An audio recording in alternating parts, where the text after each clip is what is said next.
ଜଗନ୍ନାଥ ବଳଭଦ୍ର ବ୍ରଜକିଶୋର ବିଶ୍ୱାଳ ବାଲେଶ୍ୱର ଜିଲ୍ଲାରୁ ଆସିଅଛି ପୁରୁଣା ବାଲେଶ୍ୱର। ମୋର ଅନୁଭୂତି ଏତିକି ଯେ ମୋ ପିଲାଟି ବରଗଡ଼ ଏମିତିକା ପଡ଼ିଯାଇଥିଲେ ମାନେ ଚାକିରି ଆଶାରେ ସେଠି ତାକୁ ଆଣିବା ପାଇଁ ବହୁତ ଚେଷ୍ଟା କଲେ, ସେ ଆସିବା ପାଇଁ ନାରାଜ। ମାନେ ଏମିତିକା ଗୋଟେ କ'ଣ ନା ଚେନ୍ ସିଷ୍ଟମ୍ ଏମିତିକା ଯେ ଆମେ ଚାକିରି କରିବା ପଇସା ଦେବା ଭଲ ଦେବା, କିନ୍ତୁ କେହି ଆସିଲେନି। ମୁଁ ସେତେବେଳେ ଠାକୁରଙ୍କୁ ଡାକିନି କେମିତିକା ଜଗନ୍ନାଥ ମୁଁ ତ ଗରିବ କେମିତିକା ଏତେ ବାଟକୁ ଯାଇକି ଆଣିପାରିବି କିଛି କରିବି।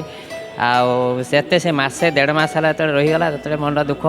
ତାଙ୍କ ମାଆ କହୁଥାଏ ତୁମେ ଯାଅ ଆଣିବି କେମିତି ମୁଁ ତ ଜାଣିନି। ଗୋଟେ ପିଲା ଯାଇଥିଲା, ଗୋଟେ ପିଲା ସେଠୁ ଦେଖିଲା ଯେ ସେଠି କୌଣସି ମାନେ କ'ଣ ଚାକିରି ନାହିଁ କିଛି ନାହିଁ, ଏମିତିକା ସେ ରଖିଛନ୍ତି ଚେନ୍କୁ ସେ ବଡ଼ ବଡ଼ ମାନେ ଚାକିରି ଦେବା ଇଏ କରିବା ଗୋଟେ ସିଷ୍ଟମ୍ କରିଛନ୍ତି। ଆଉ ତାପରେ ଦେଖିଲା କ'ଣ ହେଲା ନା ସେଇ ଯେତେବେଳେ ଠାକୁରଙ୍କୁ ଡାକିନି ଯେତେବେଳେ ହେ ଜଗନ୍ନାଥ ମୋ ଛୁଆକୁ ମୋତେ ଆଣିଦିଅ ମୁଁ କେମିତିକା ନେଇକି ଯିବି।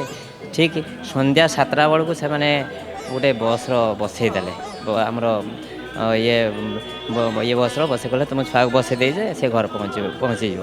ସତୁଗତ ମାନେ ସକାଳେ 7ଟା ବେଳକୁ ଆସିକି ମୋ ପିଲା ଆସିକି ଘର ପହଞ୍ଚିଲା। ମୁଁ ସେଇଠୁ ଠାକୁର ମୋ ପାଖରେ ସବୁବେଳେ ଅଛନ୍ତି ଆଉ ସବୁବେଳେ ଅନୁଭବ କରନ୍ତି। କିନ୍ତୁ ଏତିକି କଥା ଦୁଃଖୀ ଲୋକର ଦୁଃଖ ସବୁବେଳେ ସେ ଚାହାନ୍ତି। ସୁଖୀ କିଏ?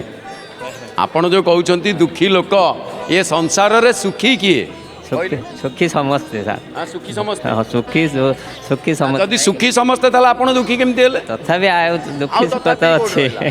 ସତ କଥା କହିଲେ, ଆପଣ ଯାହା କହିଛନ୍ତି କିଛି ଭୁଲ କହିନାହାନ୍ତି। ଏ ସଂସାରରେ ସମସ୍ତେ ଦୁଃଖୀ। ହଁ, ସୁଖୀ ସେଇମାନେ ଯେଉଁମାନେ ହରି ପ୍ରେମ ରସକୁ ପାନ କରୁଛନ୍ତି।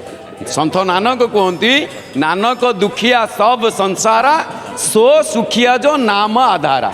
ଯିଏ ସେ ନାମକୁ ଧାରଣ କରିଛି ତାଙ୍କ ନାମରେ ଚାଲିଛି ସିଏ ହିଁ କେବଳ ସୁଖୀ, ୟା ବ୍ୟତୀତ ଆଉ ସମସ୍ତେ ଆମେ ଦୁଃଖୀ। ତେବେ ଜୟ ଜଗନ୍ନାଥ ଟିଭି ଦେଖନ୍ତୁ। ହଁ ସାର୍ ଦେଖନ୍ତି, ମୁଁ ସକାଳେ 5ଟା 5:30 6ଟା ବେଳେ କାମରୁ ଆସିକି ଦେଖିନେ, ତାପରେ 8ଟା 9ଟା ବେଳକୁ ପଳାଇ ଯାଏ କାମ ଯାଇଥାଏ, ଫେର୍ ସନ୍ଧ୍ୟା 6ଟା ବେଳେ ଆସିନେ ଦେଖେ।